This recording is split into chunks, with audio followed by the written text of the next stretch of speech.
वर्कआउटमध्ये पण आता आपण मोस्टली जे बोलतोय ना की ते शहरी भागामध्ये हल्ली मुलींचा, पण त्याच्यातही 2 कॅटेगरी आहेत. ग्रामीण भाग आहे ज्याला वर्कआउटचं काही तिळमात्रही माहिती नाही की वर्कआउटचे फायदे.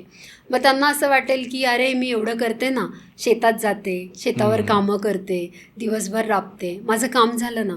तर ती एक कॅटेगरी आहे. आणि दुसरी एक कॅटेगरी जी आपल्या शहरी भागातली ती ओव्हर एक्सरसाइज म्हणजे मी एकही दिवस व्यायाम चुकवत नाही. व्यायाम काय करता, तुम्ही जिमला जाता, ते पण अतिशय हार्मफुल आहे जर तुम्ही कंटिन्यू केलं. जसं मी जिम बोलले त्याच्यामध्ये मी तुला फक्त बोलले ट्रेडमिल आणि सायकलिंग.